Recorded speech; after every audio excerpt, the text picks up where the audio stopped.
Saan ba tayo ng kuripot? Ang ganda-ganda pa naman sana, kuripot.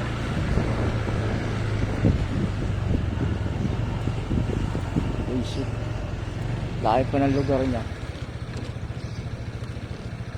Ito tayo galing eh.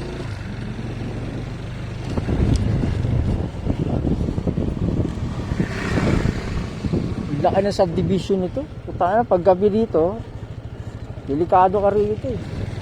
Ito palayan na yung gilid yan eh.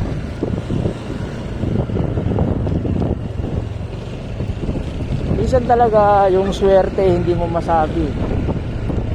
Minsan may mga customer talaga na marunong umunawa. Ang ganda oh.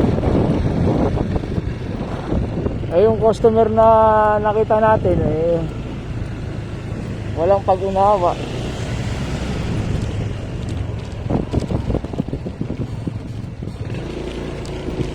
$100 lang.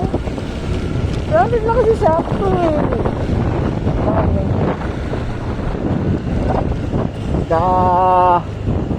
Mag-deliver ng ano eh.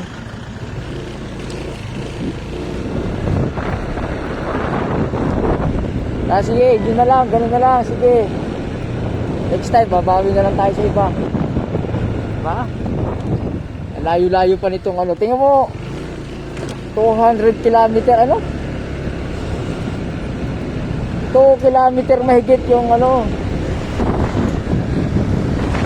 Yung gate nila rito sa loob, dulong-dulong na nga yung bahay nila eh.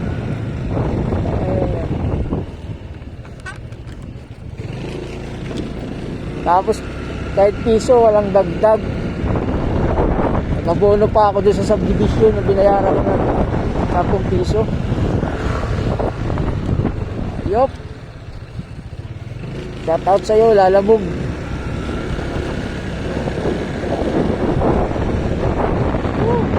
Ayan o.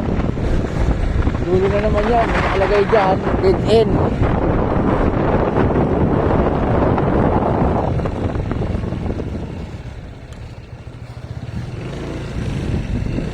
Oh, wala na wala. Dead end na yan dyan. Wala na oh.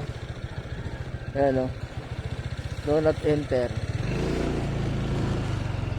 Oh. Ganda ng mga bahay sana oh. Kasi yung ibang nakatira walang kwenta. Ay, ano, layo pa niya no.